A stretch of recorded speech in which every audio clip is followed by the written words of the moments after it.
Lo primero que debemos hacer es abrir MATLAB. Yo lo abrí desde la versión navegador.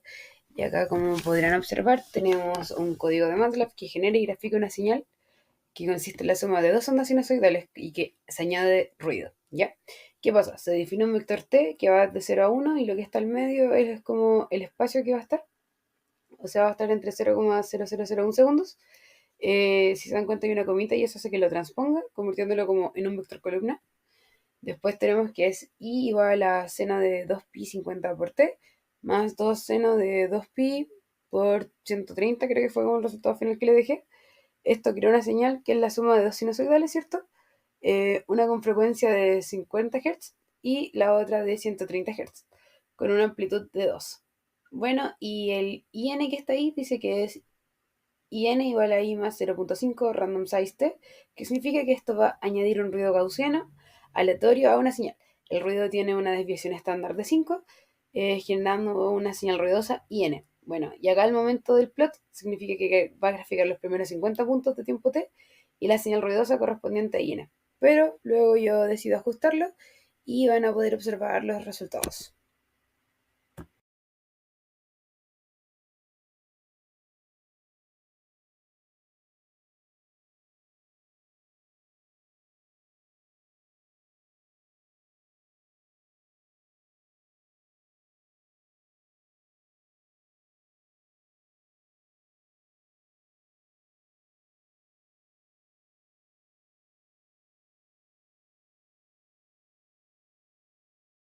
Acá yo procedo a cambiar en cuánto quiero que sea mi paso del tiempo.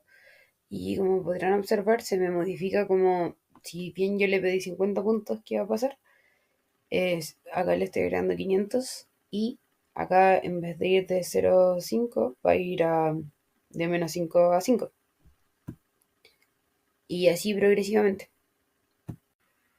Quizá esta parte se haga un poco familiar porque, si bien recuerdan, estas son las definiciones que hay un sistema lineal dinámico de un impulso, un escalón unitario, una rampa. Esta quizás no es muy conocida, pero es como, no es una señal cuadrática como tal, sino que es una señal cuadrada que se multiplica por el escalón unitario.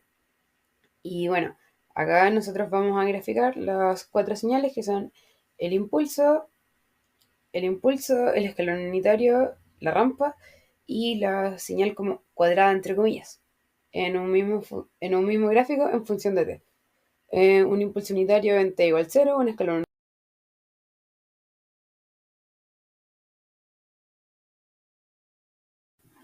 En Bueno, este ahora segmento procedemos a crear una tenemos onda una cuadrada ecuación. escalada. La función square, recuerden que genera una onda cuadrada y sus parámetros son 4pi y t de frecuencia angular la onda cuadrada.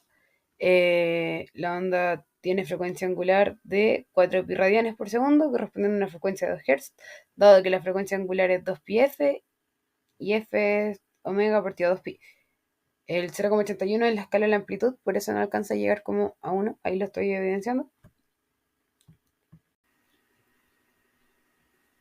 En esta parte procedemos a crear una frecuencia de 10 kHz. Creamos un T que va de 0 hasta 1,15 con un incremento de 1 partido de la frecuencia. Creamos una onda cuadrada que tiene amplitud entre menos 1 y 1, que es de 2pi por 50t con un 25%, con un ciclo de trabajo del 25%. Después definimos en un axis de 0 a 0,2 y de menos 1 a 1, que son de izquierda de arriba a abajo y de izquierda a derecha.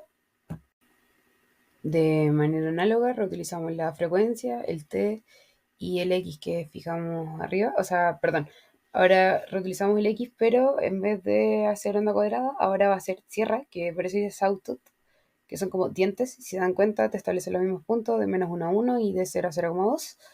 Después nosotros cuando le hacemos el DCC, que es el duty cycle, calcula el duty cycle de la señal X con la frecuencia de muestreo fs. Hay que el duty cycle se refiere al porcentaje del periodo en el que la señal está. Por ejemplo, si el DC es 1, hacen el primer valor calculado en el duty cycle. Y ahora cuando DC es 0.25, ¿qué está haciendo? Vuelve a calcular manualmente, se va aumentando el duty cycle y después se vuelve a calcular el duty cycle de la señal, pero no guarda ni usa este valor en ninguna variable. Después el xlim, como ya dije, eran los intervalos donde se va a encontrar mi señal. Ahora procedemos a utilizar uno de los comandos que son bastante interesantes. Este se llama trip.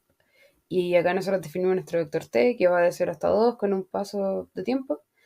Y después generamos una señal i que almacena la variable i. Es una señal cuya frecuencia varía con el tiempo. Los argumentos de la función son los siguientes, siendo t el tiempo, 0 la frecuencia inicial, 1 el tiempo en segundos, que la frecuencia alcanza ese valor. Y aquí vamos a ir probando ciertas formas de alternarlo. Por ejemplo, le pusimos 150 y vamos a ver qué ocurre.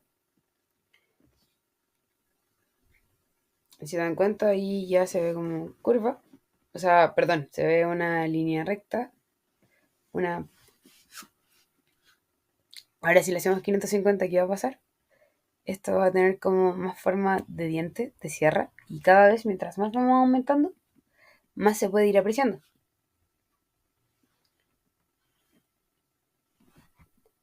Y acá ya probamos con 1050 y sucede exactamente lo mismo. Va aumentando como mi cantidad de dientes. Y ahora procedo a colocar 3050 solamente netamente por probar valores y cómo reacciona el comando con un espectrograma. Y aquí pueden observar que crece más y tiene más forma de dientecito. Ahora procedemos a crear un pulso gaussiano. Definimos nuestro intervalo y ahora, como podrán observar,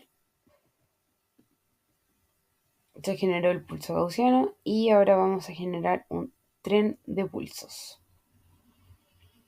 Sería una serie de pulsos gaussianos, en otras palabras. El pulse tren se llama, y este es como una serie de pulsos con un pulso base y colocando estos pulsos en posiciones definidas por una matriz, ¿ya? El t es el vector de tiempo y acá, como pueden observar, están todos los pulsos en como de grande a más chiquito. Ahora, acá procedemos a utilizar la función sync entre menos 5 y 5 y se va a evaluar. Acá esto se parece un poco quizás al certamen de sistemas lineales dinámicos. En esta parte del código se crea con dos gráficos, una función de Dirichlet con n igual menos, o sea, con n igual 7 y con n igual 8, pero después procedo a cambiarla a menos 6 y 15 netamente por probar. Se utiliza el eje x normalizado con múltiplos de pi. La función de Dirichlet tiene picos y ceros que dependen del parámetro n y el gráfico cambia significativamente para diferentes valores de n. Si es que siguiese siendo de interés, tenemos un segmento absolutamente lleno de procesamiento digital de señales, en este caso de procesamiento de señales y comunicación. Por ejemplo, tenemos acá los 5G waveform generador, tenemos un test bench, tenemos un análisis de señales, el cual intenté abrir, pero en este instante desconozco su funcionamiento, y entre otros, cualquier cosa, tenemos todo el semestre para